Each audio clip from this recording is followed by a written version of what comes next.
తాకట్లో ఉన్న మీ బంగారాన్ని విడిపించి ఆ రోజు ఆన్లైన్ రేటుకి కొంటాం. Sharma gold company. ఏపీలో ఉచిత బస్సు అమలు ఎప్పటి నుంచో అనేది ఖరారు కాకపోయినా విధి విధానాలపై మాత్రం క్లారిటీ వస్తుంది. కర్ణాటక, తెలంగాణలో అమలయ్యే విధానానికి కాస్త డిఫరెంట్ గా ఏపీలో అమలు చేయాలని చంద్రబాబు సర్కార్ భావిస్తోంది. అందుకే కాస్త లేట్ అయినా లేటెస్ట్ గా అమలు చేసేందుకు కసరత్తు జోరుగా సాగుతోంది. తాజాగా శాసన మండలి వేదికగా గుమ్మడి సంధ్యారాణి ఉచిత బస్సు పథకంపై చేసిన కీలక ప్రకటనతో ఓ క్లారిటీ వచ్చినట్లయింది.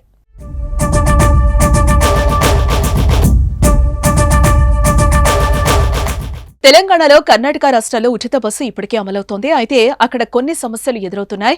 రాష్ట్రం మొత్తం ఉచితంగా ప్రయాణం చేసే అవకాశం ఉండడంతో మహిళలతో బస్సులు కిక్కిరిసి ప్రయాణిస్తున్నాయి. పుణ్యక్షేత్రాలకు, విహారయాత్రలకు ఎక్కువగా వెళ్తున్నారు. అదేవిధంగా ఉద్యోగాలు చేసే మహిళలు ఆటోలను, క్యాబ్లను వదిలేసి ఆర్టీసీ బస్సుల్లోనే ప్రయాణం చేస్తున్నారు. దీంతో పురుషులు సీట్లు దొరక్క ఇబ్బందులు పడుతున్నారు. అంతేకాదు ఆటో డ్రైవర్లు కూడా ఆదాయాన్ని కోల్పోయి ఆవేదన వ్యక్తం చేస్తున్నారు. ఆయా రాష్ట్రాల బడ్జెట్పై ఫ్రీ బస్ పథకం ఎఫెక్ట్ చూపిస్తోంది. ఉచిత బస్సు హామీతో ఆర్టీసీ ఆదాయానికి భారీగా గండిపడి ప్రభుత్వానికి గుదిబండగా మారుతోంది.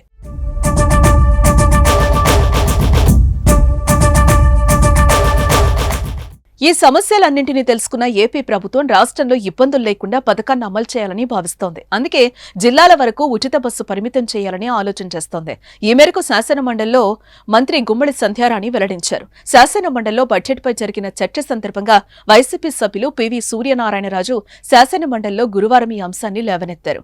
ఉచిత బస్సు పథకం ప్రవేశపెడితే అన్నవరం నుంచి తిరుపతి వెళ్లేందుకు మహిళలు ఎదురుచూస్తున్నారని అన్నారు. మంత్రి సంధ్యారాణి జోక్యం చేసుకుని ఉచిత బస్సు జిల్లాలకే పరిమితమని సమాధానం చెప్పారు. మహిళల గురించి చెప్పారు కాబట్టి చెప్తున్నాను. మహిళలందరూ గౌరవ ఎమ్మెల్సీ గారి దగ్గరికి వెళ్ళి మాకు అన్నవరం వెళ్ళాలి, తిరుపతి వెళ్ళాలి, బస్సు లేదు అన్నారని.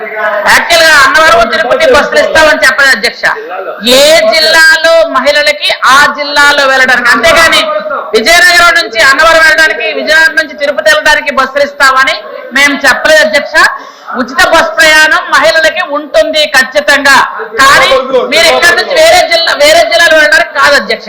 అది క్లారిటీ మీకు ఇస్తాం. మంత్రి సంధ్యారాణి చేసిన ప్రకటనతో ఓ క్లారిటీ వచ్చేసింది. కేవలం జిల్లాల్లో ప్రయాణం చేసే మహిళలకు మాత్రమే ఉచితమని తెలిపోయింది.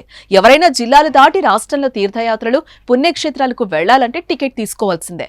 ప్రభుత్వం తీసుకున్న ఈ నిర్ణయాన్ని పలువురు ప్రశంసిస్తున్నారు. ఇది మంచి ఆలోచన అంటూ తమ అభిప్రాయాన్ని వ్యక్తం చేస్తున్నారు. రాష్ట్ర వ్యాప్తంగా ఉచిత బస్సు ఉంటే కర్ణాటక, తెలంగాణల సమస్యలు తప్పవని అంటున్నారు. ఇక ఈ పథకాన్ని వీలైనంత తొందరగా తీసుకురావాలని సర్కారు యోచిస్తోంది. ఈ మేరకు అన్ని ఏర్పాట్లు జరుగుతున్నాయి. ఎన్నికల్లో ఇచ్చిన హామీలను ఒక్కొక్కటిగా నెరవేరుస్తున్న కూటమి సర్కార్ ఉచిత బస్సు అమలుకు సర్వం సిద్ధం చేస్తోంది.